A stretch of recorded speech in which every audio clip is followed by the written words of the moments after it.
എന്താണ് മരണം? നമ്മളിവിടെ വന്നു തൊഴുതു പോയി തന്നെ, അതുകൊണ്ടൊന്നും കാര്യമില്ല. എന്ത് ചെയ്യണം? നമ്മൾ ഗ്രന്ഥങ്ങൾ തുറക്കണം. അതിനുവേണ്ടി എന്ത് ചെയ്യാ? ക്ഷേത്ര സങ്കേതങ്ങളെ തെരഞ്ഞെടുക്കുക. ഇവിടെ തീയൊരു ചൂടൊക്കെ അനുഭവിക്കെങ്കിലും ഇപ്പൊ ക്ഷേത്രത്തിന് മുന്നിലൊക്കെ ഇഷ്ടം പോലെ സ്ഥലം ഉണ്ടല്ലോ, അവിടെ വന്നിരുന്ന് നിങ്ങൾ തീരുമാനിക്കുക. ഇപ്പൊ ആ നടുവപ്പെട്ടി മഹാദേവ ക്ഷേത്രം ഇതിലും മോശമായിരുന്നു. ഇവിടെ മനങ്ങനാട് അമ്പലത്തിൽ വന്നപ്പോൾ അങ്ങനെ കണ്ട് കാട് പിടിച്ച് കിടക്കുക പ്രദക്ഷിണ വഴി. ഇപ്പൊക്കെ ശരിയാക്കിട്ടോ, ആ ഒരു പ്രഭാഷണം കൊണ്ട് അങ്ങനെ ഒരു മാറ്റം ഉണ്ടായി.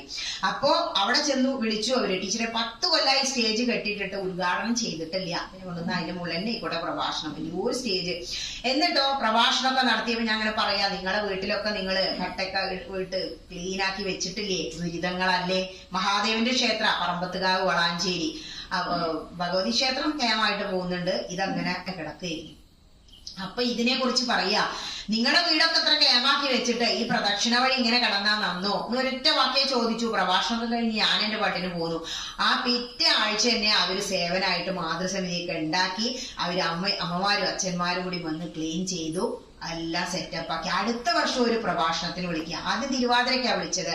അടുത്ത വർഷം അവര് ഈ അഖണ്ഡനാമം നടത്തൂലോ, അത് ജപം മാത്രം സന്ധ്യ വരെ. പ്രഭാഷണം വേണോ ഭജന വേണോ ചോദിച്ചപ്പോ അമ്മമാരെല്ലാം പറഞ്ഞു പ്രഭാഷണം മതി, ഇന്നയാളെ വിളിക്കണം എന്ന്. ഇപ്പൊ രണ്ടാമത് വിളിച്ചു. അത് കഴിഞ്ഞ് ചെന്നപ്പോഴോ അപ്പോഴേക്കും ഒരു അടിച്ചു കഴുകുക പറയില്ല, എല്ലായിടും വൃത്തി ഒരച്ച് കഴുകിയിരിക്കുന്നു അമ്പലം, എന്നിട്ട് പെയിന്റ് വരെ മാറ്റി അടിച്ചിരിക്കുന്നു.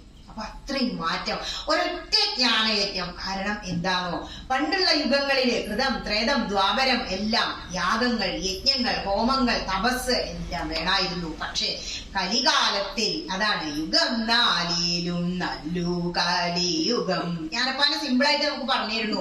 നമ്മുടെ മലപ്പുറം ജില്ലയില് ജനിച്ച് ജീവിച്ച് ഭഗവാനോട് സംസാരിച്ചിരുന്ന വ്യക്തികളാ പൂന്താനം, വില്ലുമംഗലം, വട്ടേരിപ്പാട്, നാരായണ ഭട്ടതിരിപ്പാട്, പിന്നെ എഴുത്തച്ഛൻ. ഈ വില്ലുമംഗല സ്വാമി നേദിക്കുമ്പോ ഈ പായസമൊക്കെ ഭഗവാൻ കഴിക്കുന്നത് ശരിക്ക് കാണുമായിരുന്നു അത്രേ, ഭഗവാനോട് സംസാരിക്കുമായിരുന്നു അത്രേ പൂജിക്കുമ്പോ. അത്രയും കഴിവുള്ള വ്യക്തിയായിരുന്നു നമ്മുടെ മലപ്പുറം ജില്ലയിൽ 400 വർഷങ്ങൾക്ക് മുമ്പ്, കേവലം 400 വർഷങ്ങൾക്ക് മുമ്പ് ജനിച്ച് ജീവിച്ച് പാസ് ചെയ്തു പോയി എന്ന് വേണം പറയാം. അങ്ങനെ മരിച്ചു എന്ന് പറയാൻ വയ്യ, കാരണം മരണം അങ്ങനെയുള്ളവർക്ക് ഇല്ല.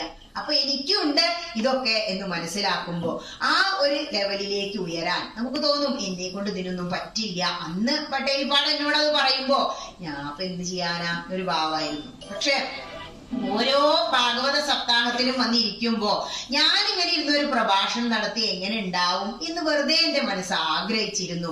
അങ്ങനെ നമ്മുടെ വളപുരം ഒരാശ്രമം ഉണ്ടല്ലോ, അവിടെയാണ് ഞാൻ ആദ്യം പ്രഭാഷണം നടത്തുന്നത്. ഡിഗ്രി കഴിഞ്ഞ അതിന് വെരി നെക്സ്റ്റ് ഇയറാ, 21 വയസ്സ് അത്രയുള്ളൂ. അപ്പൊ ആലോചിച്ച് നോക്കൂ, അന്ന് തുടങ്ങി. പക്ഷെ കല്യാണത്തോടു കൂടിയൊക്കെ നിന്നു. വീണ്ടും ഭഗവാൻ എന്നെ വലിച്ചു കൊണ്ടുവന്നാണ്ട് ഇരുത്തുകയാണ് ദേവകി കല്യാണ മണ്ഡപം കൂർക്കപ്പറമ്പില്. അവിടെ നിന്ന് പോന്നു. ഇപ്പൊ ഏകദേശം 100ഓളം സ്റ്റേജ് ആവാറായി. ഒരൊറ്റ ക്ഷേത്രങ്ങളിലും ഞാൻ അങ്ങോട്ട് ഇതിനെ കുറിച്ച് പറഞ്ഞില്ല. എന്നെ കേട്ടറിഞ്ഞ് ഇങ്ങോട്ട് വിളിച്ചു കൊണ്ടുവന്നതാ പലരും. അപ്പോ അതെന്താ, ഭഗവാൻ നമ്മൾ ആഗ്രഹിച്ച അതങ്ങോട്ട് തരും എന്നുള്ളതാ. പക്ഷെ എന്തില്ല, നമ്മളിവിടെ വന്നിട്ട് അത്രയും സമർപ്പണത്തോടു കൂടി അങ്ങോട്ട് വിളിക്കണം. ഇപ്പൊ ഇവിടെ കുറെ അമ്മമാർ ഇതിനു വേണ്ടി ശ്രമിച്ചു. ഇപ്പൊ നിങ്ങൾ ഒരുപാട് പണി ചെയ്തൂലേ, തട്ടകത്ത് അമ്മയ്ക്ക് വേണ്ടിയിട്ട്, അവിടെ വിളക്ക് പൂജയ്ക്കും വേണ്ടിയിട്ടും ഒക്കെ. പക്ഷെ നിങ്ങളുടെ ഇത്രയും അടുത്ത് കിടക്കുന്ന ഒരു ദേവീ ക്ഷേത്രം, അതും ദുർഗ, ഏറ്റവും മൂർത്തമായി നിൽക്കുന്ന ഭാവമാണ് ഭഗവതിക്ക് ദുർഗ. അവിടെ നോക്കാതെ ഇവിടെ നിങ്ങളൊരു സഹസ്രനാമാർച്ചന കഴിക്കാതെ, അർച്ചന ഇല്ലെങ്കിൽ വേണ്ട, ഒരു തവണ എല്ലാവരും ചേർന്നിരുന്ന് ആ ലളിതാ പരമേശ്വരിയുടെ ശ്രീ ലളിത സഹസ്രനാമം ഓം ശ്രീമാതാ ശ്രീ മഹാരാജ്ഞി ശ്രീമത് സിംഹാസനേശ്വരി എന്നും പറഞ്ഞ് അങ്ങോട്ട് അർച്ചിക്കുക. അല്ലെങ്കിൽ ആഴ്ചയിൽ ഒരു ദിവസമെങ്കിലും നിങ്ങൾ കൂട്ടമായിരുന്ന് ലളിതാ സഹസ്രനാമം ചൊല്ലി നോക്കൂ. അതിന്റെ മാറ്റം നിങ്ങൾക്ക് അവിടെ കാണാൻ കഴിയും. അതിന്റെ ഉയർച്ച അത് നിങ്ങൾക്ക് മനസ്സിലാവില്ല എവിടുന്നാ വരുന്നതെന്നൊന്നും. അനുഭവാട്ടോ. ആ അമ്മമാർക്ക് ഒന്നും അറിയില്ലായിരുന്നു. ഞാൻ പറഞ്ഞു ഒന്നും അറിയണ്ട, നമശിവായാണ് അറിഞ്ഞൂടെ. അവരിപ്പോ പ്രദോഷ ആഘോഷിക്കണു, 30 തിങ്കളാഴ്ച ആഘോഷിക്കണു, അവിടെ എപ്പോ നോക്കിയാലും ആഘോഷ. ഇത്രേ പറഞ്ഞുള്ളൂ. ഒരു മാതൃസമിതി ഉണ്ടാക്കൂ. ബാത്റൂം ഉണ്ടായിരുന്നില്ല, അപ്പുറത്തെ വീട്ടിലേക്ക് പോവായിരുന്നു ഞാൻ ചെന്ന.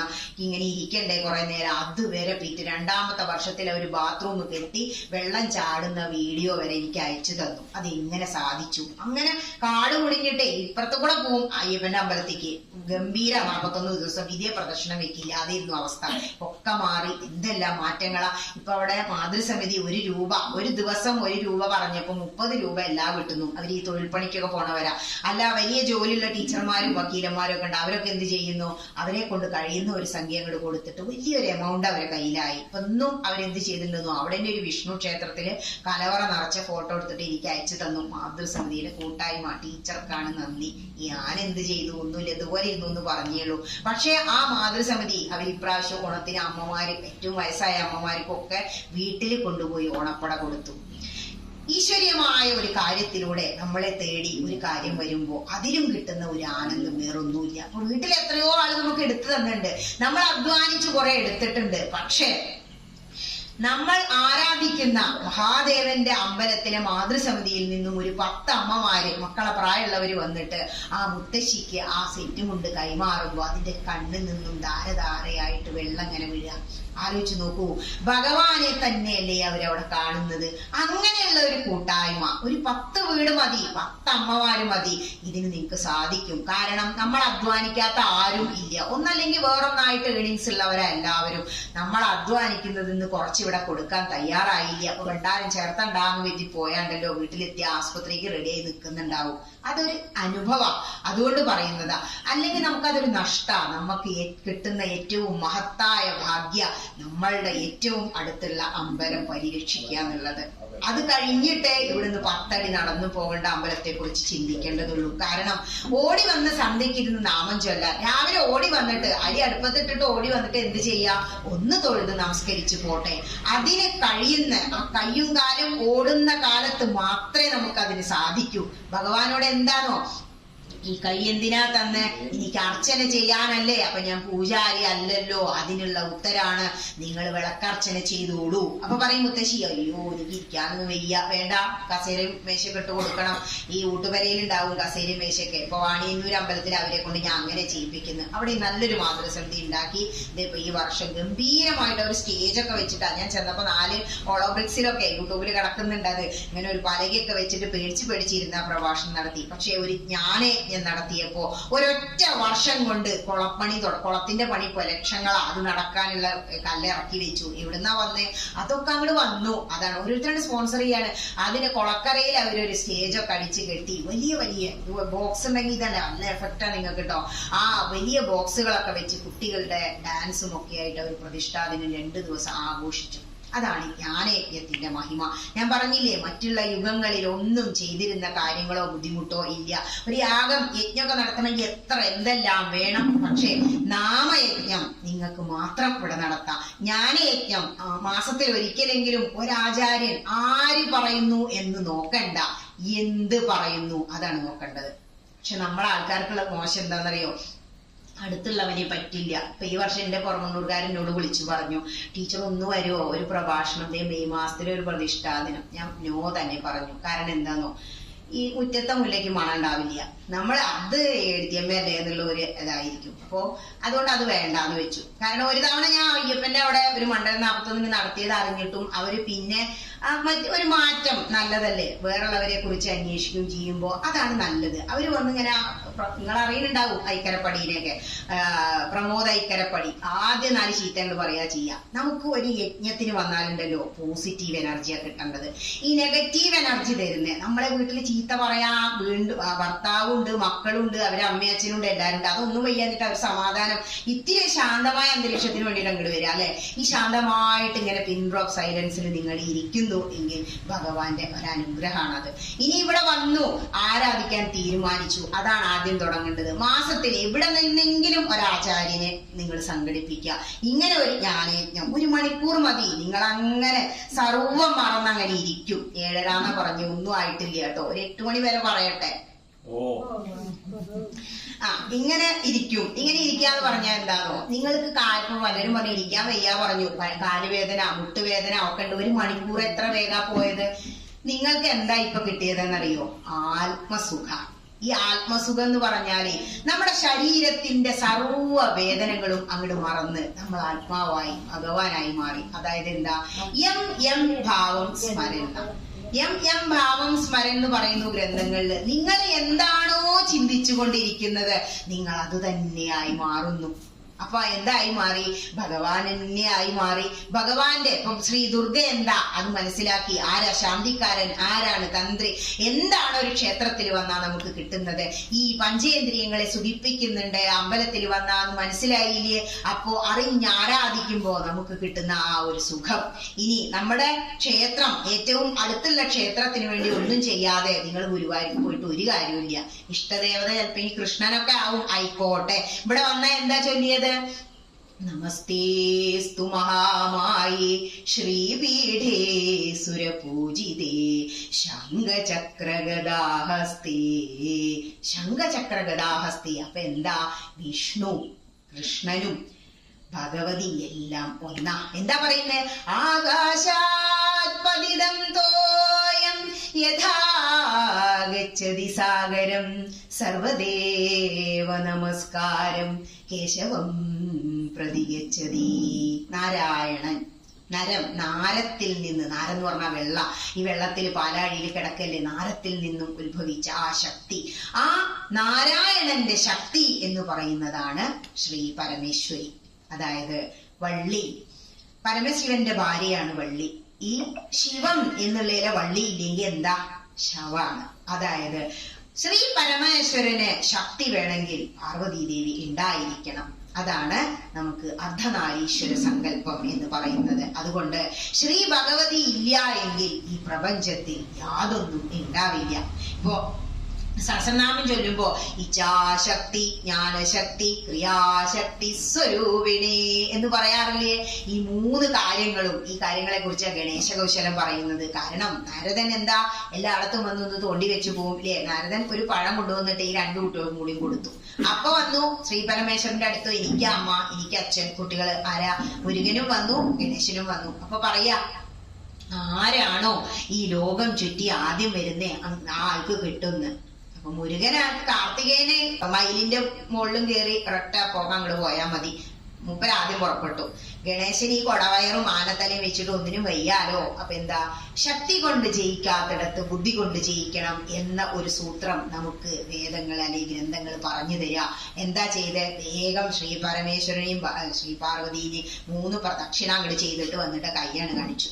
അപ്പൊ ചോദിച്ചു, മഹാദേവൻ എന്താ നീ കാണിക്കണേ? പോയത് കണ്ടില്ലേ കാർത്തികേയൻ, വേഗം ലോകം ചുറ്റി വരൂ. അപ്പൊ ചോദിച്ചു ഇത്രേ, അച്ഛാ ഈ ലോകത്തിന്റെ മുഴുവൻ നാഥൻ ആരാ? ആദിദേവനായ മഹാദേവനല്ലേ? അതെ. ഈ ലോകത്തിലെ ശക്തി ആരാ? അമ്മയായ പാർവതി ദേവിയല്ലേ? അതെ. അപ്പോ ഞാൻ ആരെയാ ചുറ്റിയത്? ഈ ലോകം എന്ന് പറയുന്നത് സ്വന്തം അച്ഛനും അമ്മയും ആണ് എന്നറിയാവുന്ന ആ ഒരു ക്രിയാശക്തി ഉണ്ടായി, ഇച്ഛാശക്തി ഉണ്ടായി രണ്ടാൾക്കും. എനിക്കത് കിട്ടണം എന്ന ആഗ്രഹം. ക്രിയാശക്തി ഉണ്ടായി, എന്ത് ചെയ്തു? പോയി വേഗം, അതാണ് കർമ്മം. പക്ഷേ ജ്ഞാനശക്തിയെ കുറിച്ച് ചിന്തിച്ചില്ല കാർത്തികേയൻ.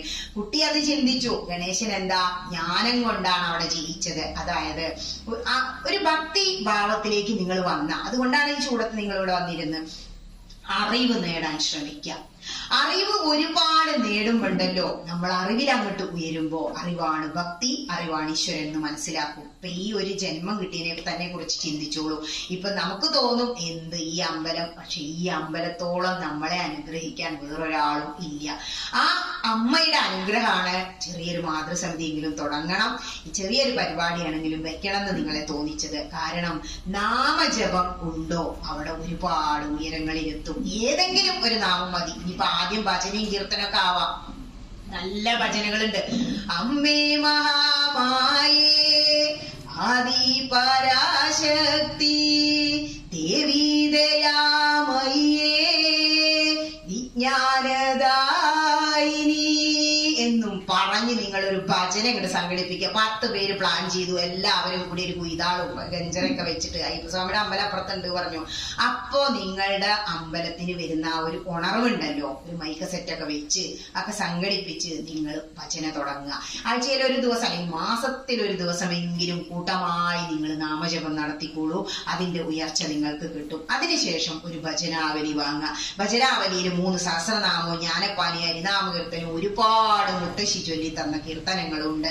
എന്നിട്ട് അത് വെച്ച് ആദ്യം ജ്ഞാനപ്പാന ചൊല്ലി തീർക്കുക. ജ്ഞാനപ്പാന, ജ്ഞാനയജ്ഞം എന്നൊക്കെ പറഞ്ഞിട്ടാണ് ഓരോരുത്തർ വിളിക്കുന്നത്. കാരണം ഈ ലോകത്തിൽ അറിയേണ്ടുന്ന വേദങ്ങളിൽ വെച്ച എല്ലാ തത്വങ്ങളും കോർത്തിണക്കി വെച്ചിരിക്കുക ജ്ഞാനപ്പാനയിൽ. എന്താ പറയുന്നത്?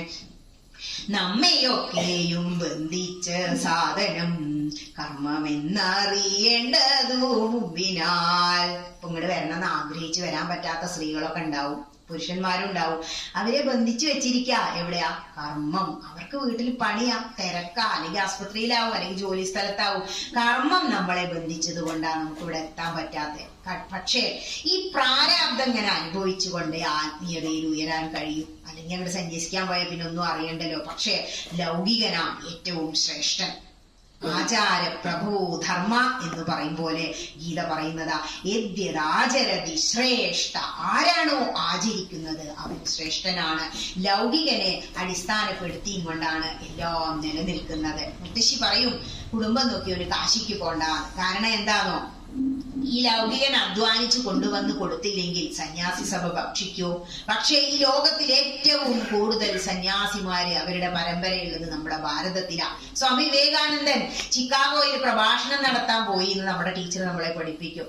എന്റെ സഹോദരി സഹോദരന്മാരെ എന്ന് വിളിച്ചപ്പോ കൈയടിച്ചു എന്ന് നമ്മളെ പഠിപ്പിക്കും. പക്ഷേ സ്വാമിജി ആ പ്രസംഗം അവസാനിപ്പിച്ചത് എങ്ങനെയെന്ന് നമ്മളെ പഠിപ്പിക്കില്ല. കാരണം പുസ്തകത്തിൽ രാമനെയും കൃഷ്ണനെയും കാണാൻ പാടില്ലല്ലോ. സ്വാമി വിവേകാനന്ദൻ എങ്ങനെയാ ആ പ്രസംഗം സമർപ്പിച്ചതെന്നറിയോ? ലോകത്തിന്റെ പ്രാചീനമായ സന്യാസി പരമ്പരകളുടെ പേരിൽ, മതങ്ങളുടെ മാതാവിന്റെ പേരിൽ ഞാൻ നിങ്ങൾക്ക് നന്ദി പറയുന്നു. അതിനും വലുത് എന്താ വേണ്ടത്? ലോകം മുഴുവൻ ആരാധിക്കുന്ന സന്യാസി പരമ്പരകൾ നമ്മുടെ ഭാരതത്തിലാണുള്ളത്. ആ ഭാരതത്തിൽ തന്നെ മഴുവറിഞ്ഞതാരാ? പരശുരാമന്റെ ഭാർഗവ ക്ഷേത്രം. അങ്ങനെയാ പറയുന്നത്. ഗുരുവായൂരത്തെ കഥയും കൂടി പറയാന്ന് പറയുന്നത് കൂടി പറഞ്ഞു നിർത്താട്ടോ. ഈ ഭാർഗവ ക്ഷേത്രത്തിൽ, അതായത് കാലമിന്നു കലികാലമല്ലയോ, അല്ലെ, കലികാലത്തിൽ പ്രത്യേകിച്ച് നമ്മുടെ കേരളത്തിൽ വന്ന് ജനിച്ച പരശുരാമൻ മഴുവെറിഞ്ഞുണ്ടായി എന്നല്ലേ പറഞ്ഞത്. ഈ ഭാർഗവ ക്ഷേത്രത്തിൽ ജനിച്ചാൽ ഇനി വേറൊന്നും വേണ്ട. എന്തേ വേണ്ടു? നാമം ചെയ്യാ മതി. ഇനി ഗുരുവായൂരപ്പന്റെ കഥയും കൂടി പറയാം. ഗുരുവായൂർക്ക് എല്ലാരും പോവാറുണ്ടില്ലേ? എന്താ ഗുരുവായൂർ അമ്പലത്തിന്റെ? ഇപ്പൊ ഇവിടെ ശ്രീ ദുർഗയുടെ കഥ പറഞ്ഞു. ഗുരുവായൂര് ഭൂലോക വൈകുണ്ഠം എന്നറിയപ്പെടുന്നു. അതറിയണമെങ്കിൽ ഒരുപാട് പറകിലേക്ക് നമ്മൾ പോകണം. കാരണം ഭഗവാൻ ഏറ്റവും ഇഷ്ടമുള്ളത് ആരാ? ഗീതകൾ എടുത്തു വെച്ചാല് ഒരുപാട് കാര്യങ്ങൾ പറഞ്ഞു കൊടുക്കുന്നുണ്ട്. കൃഷ്ണ എനിക്ക് വെയ്യാട്ടോ, കാക്ഷേ വിജയം കൃഷ്ണ, ഗീത മാത്രം പറയാം. അപ്പൊ അവർക്കൊരു രസമായിട്ട് വരുള്ളൂ. ആ വിശ്വരൂപ ദർശനം കാണുമ്പോഴാണ് അങ്ങോട്ട് വായ വിളിച്ചു പോവുക. അപ്പൊ പറയാ, ഞാൻ എന്താ കൃഷ്ണ അങ്ങേ വിളിച്ചത്? ഹേ കൃഷ്ണ, ഹേ യാദവ, ഹേ സഖേതി. എടോ യാദവാന്ന് ഞാൻ വിളിച്ചില്ലേ? എടോ സുഹൃത്തേന്ന് ഞാൻ വിളിച്ചില്ലേ? ഭഗവാനെ അങ്ങ് എന്താ ഈ കാണിച്ചു തരണത്? എന്നൊരു പറയാണ്, പ്രസീദ ദേവേശ ജഗന്നിവാസ. ഹേ ജഗന്നിവാസ, ഈ ജഗത്തുക്കൾ മുഴുവൻ ഉൾക്കൊള്ളുന്ന കൃഷ്ണ, അങ്ങ് എന്നിൽ പ്രസാദിക്കണമേ എന്ന് പറയാണ്. അപ്പോ അങ്ങനെ പറയുമ്പോ അർജുനൻ അത്രയും ഇഷ്ടപ്പെട്ട സഖാവായിരുന്നു കൃഷ്ണന്. ആ അർജുനന്റെ പുത്രനായ അഭിമന്യുവിന്റെ പുത്രനായ പരീക്ഷിത്ത് പരീക്ഷണങ്ങളിലൂടെ ഉണ്ടായ കുട്ടിയാ. അറിയാലോ, ഉത്തരയുടെ ഗർഭത്തിൽ ബ്രഹ്മാസ്ത്രമൊക്കെ എന്നിട്ട് ഭഗവാൻ അവിടുന്ന് രക്ഷിച്ചു കൊണ്ടുവന്നു. എന്തിനാ? ഭാഗവതം കേൾക്കാൻ. ഈ ഭാഗവതം കേട്ട് പരീക്ഷിത്ത് മഹാരാജാവ് അങ്ങോട്ട് നിർവികൽപ്പ സമാധിയ. പരീക്ഷിത്ത് രാജാവ് എങ്ങനെ ഇരുന്ന് കേട്ട് അവസാനം ശ്രീ ശുഖബ്രഹ്മർഷി പറയാ, പരീക്ഷിത്ത് മഹാരാജാവേ, നിങ്ങൾക്ക് വേണമെങ്കിൽ കുറച്ചു കാലം കൂടി ജീവിക്കാം. എങ്ങനെയാ? സർവജ്ഞനായി കുറച്ചു കാലം കൂടി ജീവിക്കണോ എന്ന്. കാരണം കശ്യപ മഹർഷിക്ക് വിഷം ഇറക്കാനുള്ള കഴിവുണ്ട്. അപ്പോ സർവജ്ഞനായി, അതാണ് അവിടെ പ്രധാനം. എല്ലാം അറിയാം, ഗ്രന്ഥങ്ങളൊക്കെ വായിക്കുക. ആ സഹസ്രനാമത്തിലൂടെ ഒന്ന് പോയാൽ മതി, പഠിക്കണം എന്നൊന്നുമില്ല. ഏതെങ്കിലും ഒരു സഹസ്രനാമം ബൈഹേട്ടാക്കുക, അഷ്ടകം പഠിക്കുക. ഇതൊക്കെ ചെയ്തിട്ട് എല്ലാം അറിഞ്ഞിട്ട് ഇങ്ങനെ ജീവിക്കുമ്പോഴത്തെ ഒരു സുഖമുണ്ടല്ലോ. സത്യത്തില് ഞാൻ ഇപ്പോഴാ ശരിക്കും അറിഞ്ഞ് ആസ്വദിച്ച് ജീവിക്കുന്നത്. പറയുമ്പോ ജോലിക്ക് പോലും പോണില്ല.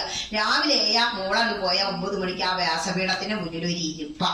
പിന്നെ ആ ഗ്രന്ഥങ്ങളിലൂടെ അങ്ങനെ പോകുമ്പോണ്ടല്ലോ അപ്പൊ കിട്ടുന്ന ആ ഒരു സുഖം അത് വേറൊന്നിനുമില്ല. അതിന് സുഖം, അതിന് രതി കണ്ടെത്താൻ നമുക്ക് കഴിഞ്ഞാൽ നമ്മൾ ജയിച്ചു. വിജയം എന്ന് പറയുന്നത് ഒരു ഗ്രന്ഥം തുറക്കുന്നതാ, ഇങ്ങനെ ഒരു വേദിയിൽ എത്തിപ്പെടുന്നതാ. കാരണം ചിലർക്ക് വായിച്ചാലൊന്നും ഇങ്ങനെ മനസ്സിലാവില്ല, കേൾക്കണം. കാരണം ശ്രവണാണ് ആദ്യം വേണ്ടത് എന്ന് പറയുന്നുണ്ട് ഭാഗവതത്തിലെ. ശ്രവണം കീർത്തനം അങ്ങനെയാ പറയുന്നത്. അപ്പൊ ഇതിങ്ങനെ ആസ്വദിച്ച് അങ്ങനെ ഇരിക്കുന്ന സമയത്ത് പരീക്ഷിത്ത് എന്താ പറഞ്ഞേന്നോ, വേണ്ട ശ്രീ ശുഖബ്രഹ്മർഷി, എനിക്കിനി ഈ ശരീരം, മനസ്സ് ഭഗവാനിൽ വെച്ചുകൊണ്ട് ഈ ശരീരം വിടണം, അതിന് ഞാൻ റെഡിയാന്ന് പറഞ്ഞു വടക്കോട്ട് തിരിഞ്ഞിരുന്ന് നിർവികൽപ്പ സമാധി.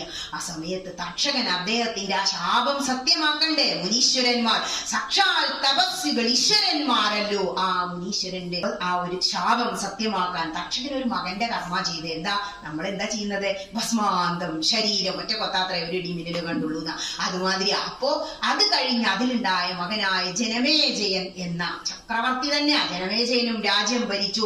പിന്നീട് മനസ്സിലാക്കുക, അച്ഛനെ തക്ഷകൻ കൊത്തി മരിച്ചു. സർപ്പയാഗം സർപ്പസത്രം നടത്തി. സർപ്പസത്രം നടത്തുമ്പോ ആവാഹിച്ചിടുന്നത് മഹാപാപം അല്ലെ, ഒരു തെറ്റും ചെയ്യാത്ത പാമ്പുകളെയാ. ആ പാമ്പുകൾ അവസാന ആസ്തിക മഹർഷി വന്നാ അത് തടഞ്ഞത്. അല്ലെങ്കിൽ ഇപ്പൊ പാമ്പുകൾ ഇല്ല നമ്മുടെ അവിടെ. പാമ്പുകൾ എന്തിനാ പാമ്പ് തോന്നും? ഈ ഭൂമുഖത്തുള്ള വിഷാംശം വലിച്ചെടുത്ത് അവരുടെ വിഷാക്കാനുള്ള ഒരു പവർ പാമ്പുകൾക്കുണ്ട്. ഈ ഭൂമുഖത്ത് ദൈവം ഒന്നിനെ ആവശ്യമില്ലാതെ സൃഷ്ടിച്ചിട്ടില്ല. എല്ലാവർക്കും ഇത്തിരി പോകുന്ന ബാക്ടീരിയക്ക് വരെ ഡീകമ്പോസേഴ്സ് അവരില്ലെങ്കിൽ ചീഞ്ഞു നാറില്ലേ? അതാണ് ഈ പ്രപഞ്ചം. അത്രയും പ്ലാനിങ്ങോട് കൂടിയിട്ടാ ഭഗവാൻ നമ്മുടെ ശരീരം പോലും നോക്കൂ, കഴിച്ചത് ദഹിച്ചില്ലെങ്കിൽ അവസ്ഥ. അതുവരെ സയൻസ് ആണ് പറയുന്നത്. പക്ഷെ നമ്മൾ ആ ആത്മീയ അങ്ങനെ ചേർത്തിട്ട് ഓരോ ഡോക്ടർമാര് പറയുമ്പോ ഈ രാമനൊക്കെ അത് അങ്ങനെ തന്നെ പറയായിരുന്നു. ഇനി അങ്ങനെ പറഞ്ഞ് ജനമേജയൻ മനസ്സിലായപ്പോ തീരുമാനിച്ചു സർപ്പസത്രം. ഒരുപാട് മഹാപാപല്ലേ ചെയ്തത്, തെറ്റ് ചെയ്യാത്തവരെ ശിക്ഷിച്ചത്. കുഷ്ഠരോഗം പിടിച്ചു ഇത്രേ കുറച്ചു കാലം കഴിഞ്ഞു. എല്ലാ ചികിത്സയും ചെയ്തു, രാജാവല്ലേ, മാറുന്നില്ല. അവസാനം അത്രീ മഹർഷിയുടെ മകനായ ആത്രേയ മഹർഷി അവിടെ ചെന്നിട്ട് ഈ സങ്കടം പറയാ, മഹർഷിയെ, ഈ കുഷ്ഠരോഗം എന്നെ വല്ലാതെ അലട്ടുന്നു. എനിക്ക് എന്റെ ശരീരത്തിൽ കുഷ്ഠം ഇല്ലാത്ത സ്ഥലമില്ല, ഇനിയിപ്പൊ ഞാൻ എന്താ ചെയ്യാന്ന്. അപ്പൊ പറഞ്ഞു കൊടുത്തതാ, ഗുരുവായൂരപ്പനെ ഭജിച്ച സർവം ലഭിക്കുന്നു. പട്ടേരിപ്പാട് നാരായണീയെ രചിച്ചു. വാദം മാറിയെന്ന് നമുക്കറിയാം. എന്താ പറഞ്ഞ? ഈദൃജഗന്മയ പുസ്തവ കർമ്മഭാജാം കർമാവസാന സമയേ സ്മരണീയമാവു തസ്യാന്തരാത്മവപുഷേ വിമലാത്മനേ തേ വാദാലയാധിപ നമോസ്തു നിരുന്ധിരോഗാൻ. ഹേ കൃഷ്ണ, കർമാവസാന സമയത്ത് അങ്ങയെ ഓർക്കാൻ തോന്നിപ്പിക്കണമേ ഹേ വാദാലയാധിപ. അങ്ങനെ അസുഖം മാറ്റി കൊടുത്തു. പലർക്കും കഥകളുണ്ട്. ഈ ജനമേജയ മഹർഷി ചോദിക്കുക, എന്താണ് ഗുരുവായൂർ ഇത്ര മഹത്വം എന്ന്. അപ്പൊ പറഞ്ഞു കൊടുക്കുകയാണ്, വൃഷ്ണീഗർഭൻ എന്ന കുട്ടി ഉണ്ടായി. സുതപസ് വൃഷ്ണി എന്ന ദമ്പതികൾക്ക് അവർക്ക് എങ്ങനെയാണോ ഒരു കുട്ടി ഉണ്ടാവുന്നില്ല. അവര് പ്രാർത്ഥിച്ചു, ബ്രഹ്മദേവനെ തപസ് ചെയ്തു. തപസ്സിൽ പ്രത്യക്ഷപ്പെട്ടിട്ട് പറയാ, സൃഷ്ടി നടത്താൻ ശക്തി തരാൻ വേണ്ടി എനിക്ക് ഒരു കൃഷ്ണ വിഗ്രഹം തന്നിട്ടുണ്ട് വിഷ്ണു. അപ്പൊ അതാളത്തിൽ അഞ്ജന ശൈലം കൊണ്ടുണ്ടാക്കി ആ വിഗ്രഹം ഞാൻ നിങ്ങൾക്ക് തരാം. ഇതിനെ നേരാവണ്ണം പൂജിച്ച് ആരാധിച്ചോളൂ, കുട്ടി ഉണ്ടാവും. ഹിമാലയത്ത് പോയി പൂജിച്ച് ആരാധിച്ചു. അവർക്കൊരു കുട്ടി ഉണ്ടായി, വൃഷ്ണീഗർഭൻ.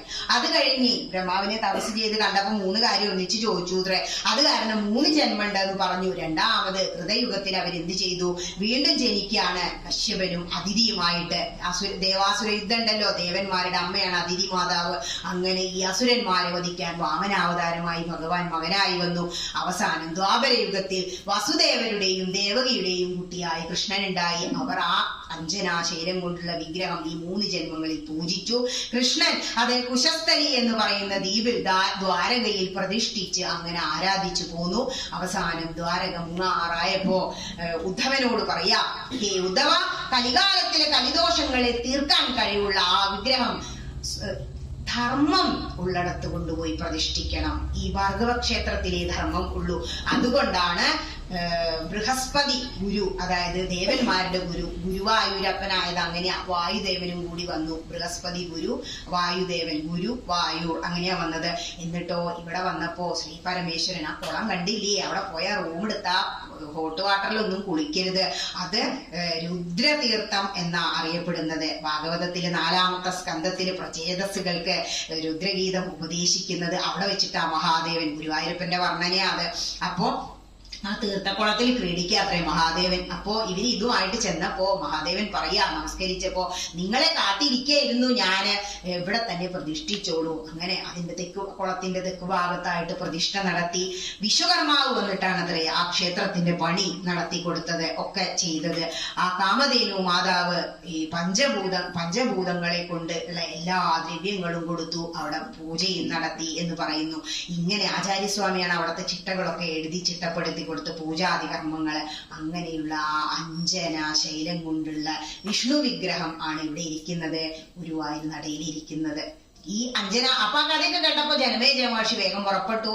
രാജാവല്ലേ വന്നു. 4 മാസം രാവും പകലും, രാവിലെ നിർമാല്യം മുതൽ വൈകുന്നേരം തൃപ്പുക വരെ 4 മാസം. അത് കഴിഞ്ഞ് മമ്മിയൂർക്ക് പോയി ഇത്രേ മഹാദേവൻ, ഞാൻ അവിടെ ഇരുന്നോളാ പറഞ്ഞു. മമ്മിയൂര് തൊഴണം, ഗുരുവായൂർ തൊഴുതാന്ന് അതാ പറയുന്നത്. മമ്മിയൂരും തൊഴും, ഇവിടെ വന്നിരിക്കും, ഭജിച്ചു. അങ്ങനെ 4 മാസം ഭജിച്ചപ്പോ ഭഗവാനെ എന്നെ കാണുന്നില്ലേ എന്ന് മനസ്സുരുകി ചോദിച്ചപ്പോ ഒരു ദിവസം രാത്രി ആ വേണുഗോപാല രൂപത്തിൽ കൃഷ്ണൻ സ്വപ്നത്തിൽ വന്നിട്ട് അദ്ദേഹത്തിന്റെ ശരീരം മുഴുവൻ അങ്ങോട്ട് തലോടി. ആ വ്രണങ്ങളൊക്കെ പോയി ഇത്രേ. സ്വപ്നാണോ അത് എന്നറിയാതെ എഴുന്നേറ്റ് നോക്കിയപ്പോ കൃഷ്ണനെ കാണാനില്ല. പക്ഷെ ശരീരത്തിന് ഒരു വേദനയും തോന്നുന്നില്ല.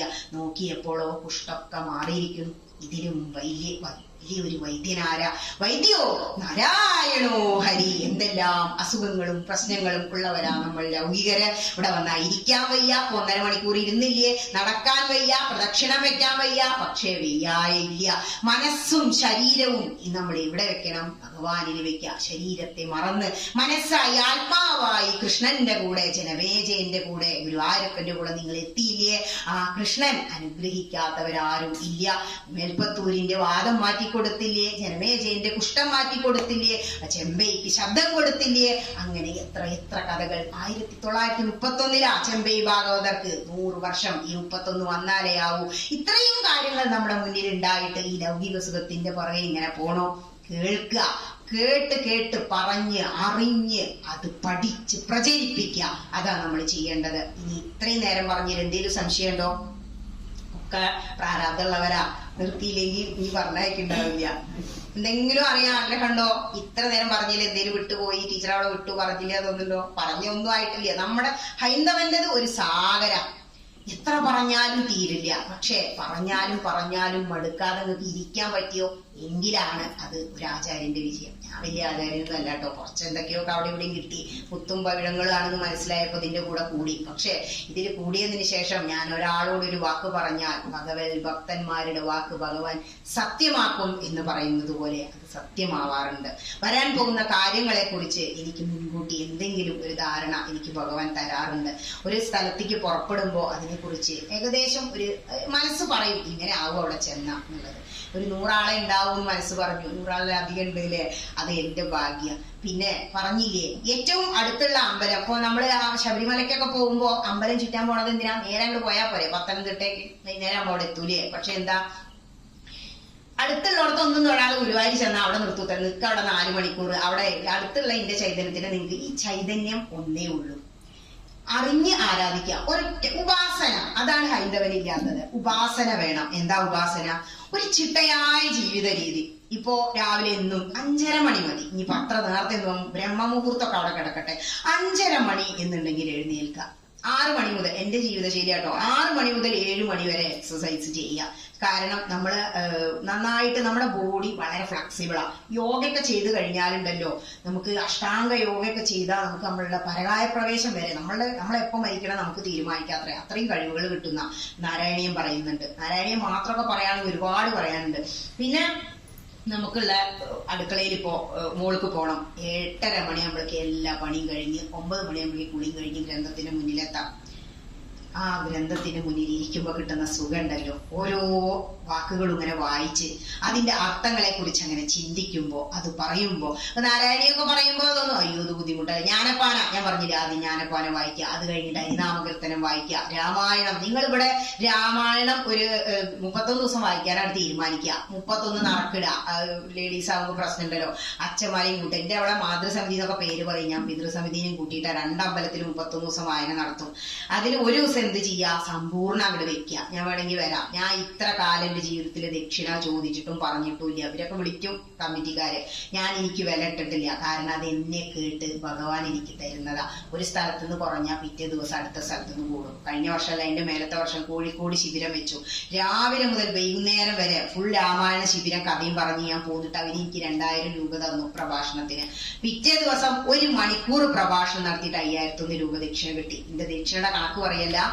ഒരു സ്ഥലത്ത് നിന്ന് നമുക്ക് കിട്ടാൻ വെച്ചത് കിട്ടിയില്ല, കുറഞ്ഞു പോയി എന്ന് എങ്ങാനും നിങ്ങൾക്ക് തോന്നിയാൽ അത് വേറെ ഒരിടത്ത് നിങ്ങൾക്ക് കിട്ടും. കണക്ക് ചോദിക്കേണ്ട ആവശ്യമില്ല.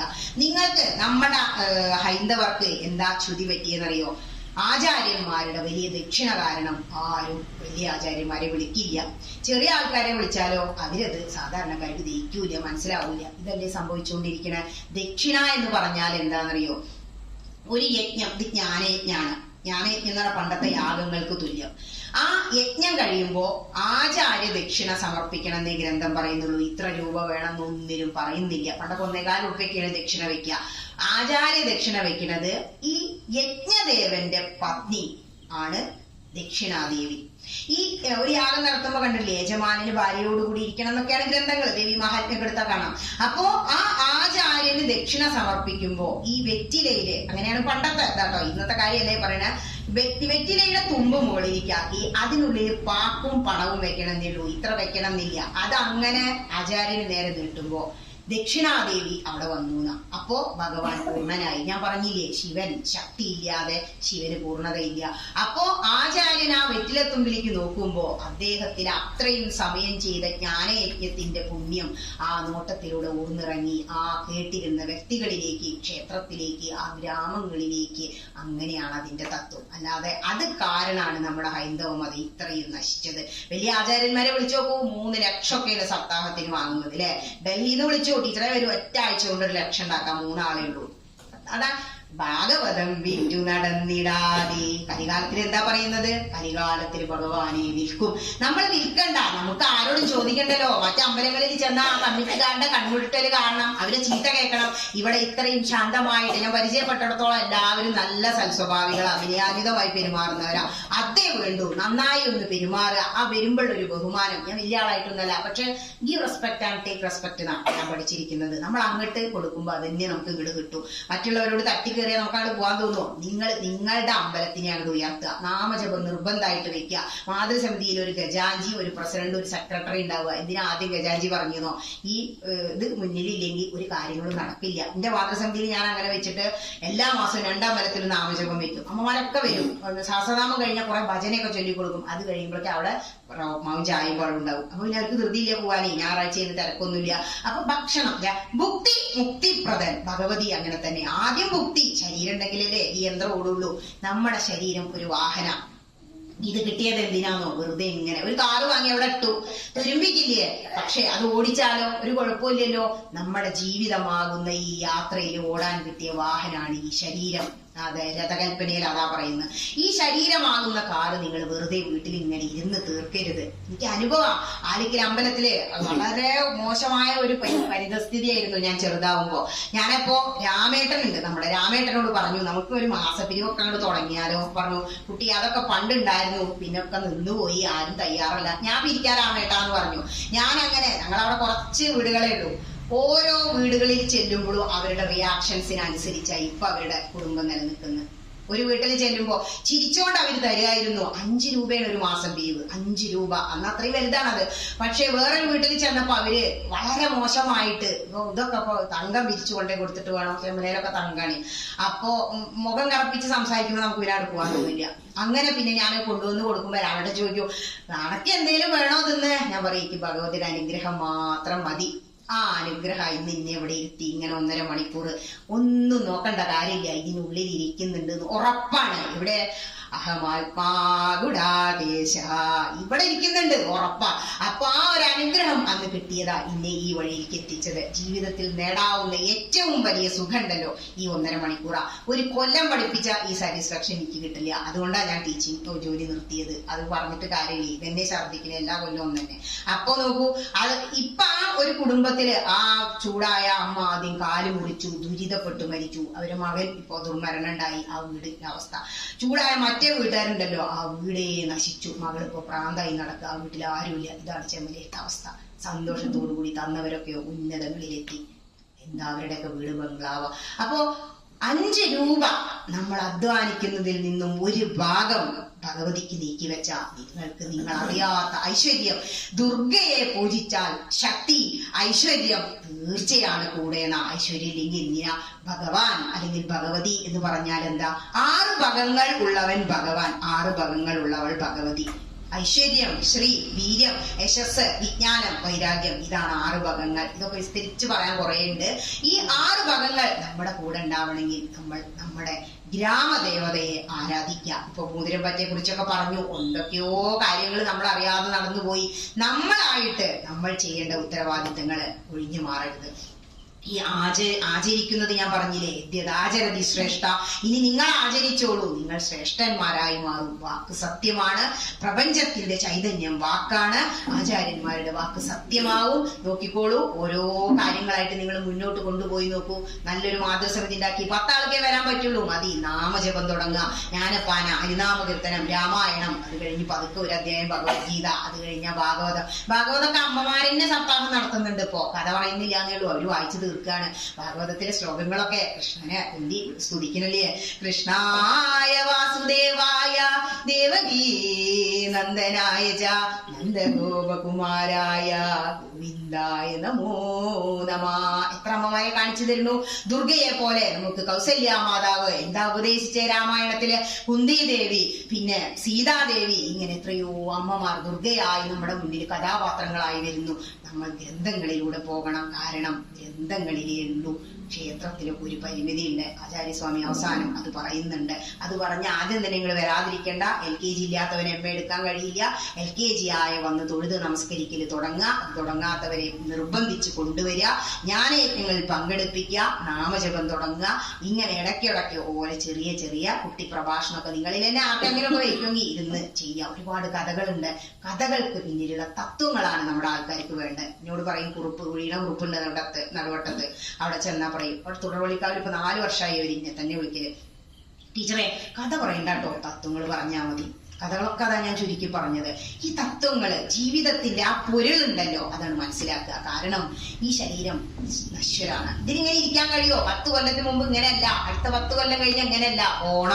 ഓണത്തിന് മുമ്പ് എന്താ ചെയ്യേണ്ടത്? ഈ പ്രകൃതിയിൽ നിന്ന് എടുത്ത് 2 കിലോ 2.5 കിലോ ഉള്ള കുട്ടി നമ്മൾ 60 കിലോ ആയില്ലേ, ഇങ്ങോട്ട് എടുത്തതൊക്കെ പ്രകൃതിക്ക് തിരിച്ചു കൊടുക്കണം. അതാണ് മരണം. അപ്പൊ പിന്നെ ഇങ്ങോട്ട് എടുക്കാത്തൊരു സാധനം ഉണ്ട്. എന്താ? ജീവാത്മാവും പരമാത്മാവും. അതാണ് വിഗ്രഹം. വിശേഷണം ഗ്രാഹ്യതി ഇത് വിഗ്രഹ എന്നാ പറയാ. അതായത് ഈ ജീവാത്മാവ് ഇവിടെ ഇങ്ങനെ ഇരുന്ന് തുടിക്കുക. ഉദിച്ചിടുന്ന ബ്രഹ്മത്തെ കണ്ടിട്ടു. ശ്രീ ഭഗവതി അവിടെ ഇരിക്കുമ്പോ ആ ആത്മാവിലേക്ക് അങ്ങോട്ട് ചേരാൻ ആ ഒരു ദൂരാണ് നമ്മളെ യാത്ര. അതാണ് ഈ വണ്ടി, കാറ് ഓടിക്കൊണ്ടിരിക്കുന്നത്. ഏതിലൂടെ? ആത്മീയതയിലൂടെ ഓടിക്കൊണ്ടിരിക്കുന്നത്. ബാക്കിയൊക്കെ സെക്കൻഡ് ആണെന്ന് മനസ്സിലാക്കുക. ഫസ്റ്റ് പ്രിഫറൻസ് ആത്മീയതയ്ക്ക് കൊടുക്കുക. ആത്മീയതയിൽ ഊന്നിയ ജീവിതം, ആചാരത്തിലൂന്നിയ ജീവിതം, അതാണ് സനാതന ധർമ്മം. ചെറിയൊരു ജ്ഞാനയജ്ഞാണ്. മനുഷ്യനല്ലേ, ചുതി വരാം. സമർപ്പിക്കട്ടെ. എന്തെങ്കിലും സംശയം ഉണ്ടാ? എന്ത് സംശയം ടീച്ചറെ? ഒന്നും ആയില്ല എന്നൊന്നില്ലേ. ഒറ്റ വിഷയം ചോദിച്ചാൽ ഇതിപ്പോ സ്റ്റാർട്ടിങ് അല്ലേ, കുറച്ച് എല്ലാം കൂടി പറയണം. പക്ഷെ ഇനിയിപ്പോ നെക്സ്റ്റ് ടൈം ഞാൻ വരാണ്, നിങ്ങൾ വിളിക്കുകയാണെങ്കിൽ. ഞാൻ ഐക്കരപ്പടയെ പോലെ ഒന്നും പറയുന്നില്ല. പക്ഷെ ഞാൻ എങ്ങാനും വരികയാണെങ്കിൽ ഒരൊറ്റ വിഷയമായിട്ട് വരണം. എങ്കിലും നമ്മൾ ഇങ്ങനെ പോവും. അതിനാണ് കഥാവിച്ചിത്തി എന്ന് പറയും ഭാഗവതത്തില്. പക്ഷെ ആ ഒരു ഇപ്പൊ നാരായണീയം പറയുകയാണെങ്കിൽ അന്തഭാഗ്യം ജരാനാം എന്ന് പറഞ്ഞങ്ങോട്ട് തുടങ്ങി അവസാനം എന്താ പറഞ്ഞ്? അജ്ഞാത്വതേ മഹത്വം യതിഹ നിഗദിതം വിശ്വനാഥാക്ഷമേധ. എങ്ങനെ അവസാനിപ്പിച്ച്? സ്ഫീതം ലീലാവതാരൈരിതമിഹ കുരുതാ മായുരാരോഗ്യ സൗഖ്യം. ഏ കൃഷ്ണ, എനിക്കൊന്നും അറിയില്ല. എനിക്ക് 1036 ശ്ലോകങ്ങളിൽ അങ്ങയെ വർണ്ണിക്കാൻ കഴിഞ്ഞു. പക്ഷേ അങ്ങയുടെ മഹത്വം എനിക്കറിയില്ല. എന്നെ സ്വീകരിക്കണം. യതിഹനിഗദിതം. വേദങ്ങളിൽ പറയുന്നത് അങ്ങയുടെ അവതാരങ്ങളെ വർണ്ണിക്കാനാണ്. അതുകൊണ്ടാണ് കേട്ടോ ഞാൻ ഇങ്ങനെ വർണ്ണിച്ചേ. സ്ഫീതം ലീലാവതാരീരിതമിഹ ഗുരുതാം ആയുരാരോഗ്യ സൗഖ്യം, ആയുസ്സും ആരോഗ്യവും സുഖവും തരയണമേ. അങ്ങനെ തൊരവിടെ ഇരിക്കൂ. ആയുസ് നമ്മളൊരു 10 വയസ്സ് വരെ ജീവിച്ചു, നമുക്ക് ഭജിക്കാൻ പറ്റുമോ ഭഗവാനെ? ഇല്ലല്ലോ. ഹനുമാൻ പറഞ്ഞ പോലെ കൽക്കണ്ടമായി മാറാതെ ആ കൽക്കണ്ടം വായിലിട്ട് അങ്ങനെ രുചിക്കുക. അപ്പൊ ഇവിടെ വന്നിരുന്ന ഒരു അയൽവാസിനോട് എത്ര പറഞ്ഞാലും അവർക്ക് മനസ്സിലാവില്ല. കുഴപ്പമില്ല കേട്ടോ ടീച്ചർ എന്ന് പറയണമെങ്കിൽ എന്ത് ചെയ്യണം? അവർക്കത് മനസ്സിലായില്ല കേട്ടാ. കൽക്കണ്ടം മധുരാണ്, വായിലിട്ട് നോക്കണ്ടേ, കഴിക്കാൻ ഞാൻ മനസ്സിലാവുമോ? അത് കഴിഞ്ഞു. ആയുസ് ഉണ്ട്, ഇവിടെ വന്നിരുന്നു നിങ്ങൾ. ആരോഗ്യം, അസുഖാണെങ്കിൽ വന്നിരിക്കുവോ? ഈ കോണി കയറണ്ടേ? പിന്നെയോ ഇത് രണ്ടും ഉണ്ട്. മനസ്സിനൊരു സുഖമില്ല, ഇവിടെ വന്നിരുന്നിട്ട് വല്ല കാര്യമുണ്ടോ? എത്ര ബുദ്ധിമാനാ പട്ടികപ്പാട് നോക്കൂ. അവസാനം ചോദിച്ചത് നമ്മക്ക് വേണ്ടിയിട്ടാ ചോദിച്ചത്. അവസാനം എന്താ ചെയ്തേന്നോ? ഗുരുവായൂരപ്പനെയൊക്കെ ഭജിച്ചു, വാതൊക്കെ മാറി നാട്ടിൽ വന്നിട്ട് പിന്നെ ഭഗവതീനെയാ. അപ്പൊ എന്താ? സർവം ശ്രീ പരമേശ്വരിയിലാണെന്ന് മനസ്സിലാക്കി ഭഗവതിയെ ഭജിച്ചിട്ടാ മോക്ഷം നേടിപ്പോകുന്നത്. യജ്ഞം സമർപ്പിക്കുകയാണ്. എന്ത് യജ്ഞം നടത്തിയാലും അതിന് ചുതി ഉണ്ടാവുന്ന. അപ്പോ പക്ഷെ വിളക്ക് തെളിയിച്ചപ്പോ ശ്രദ്ധിച്ചോ നിങ്ങള്? ആ പ്രദക്ഷിണ ദിശ ഇങ്ങനെ ഇപ്പുറത്തേക്ക് വരുന്നതും അത് ആ തിരി കെട്ടു. അപ്പോഴാണ് ഞാൻ പിന്നെ വന്ന് മാറ്റിയത്. അപ്പോ നമ്മളൊരു കാര്യം ചെയ്യുമ്പോ ആ കാറ്റായിട്ട് പിന്നെ കാറ്റ് വന്നില്ലല്ലോ. ശ്രീ ഭഗവതി നമ്മുടെ കൂടെ തന്നെ ഉണ്ട്. ആ ഉറച്ച ഒരു അത് വേണം. അങ്ങനെ ഒരു ആ സമർപ്പണം ഉണ്ടാവുമ്പോ നമ്മളെ കൈ പിടിച്ചങ്ങനെ കൊണ്ടുപോകും ഭഗവതി. കൈയൊന്ന് ഉയർത്തി കാണിക്കേ വേണ്ടു. മറ്റൊന്നെന്താണോ? ഹൈന്ദവ മതം മാത്രമാണ് ലോകാ സമസ്ത സുഖിനോ ഭവന്തു എന്ന് പ്രാർത്ഥിക്കുന്നുള്ളൂ. അതിന് നമുക്ക് അഭിമാനിക്കാം. അങ്ങനെ തന്നെ യജ്ഞം സമർപ്പിക്കാം.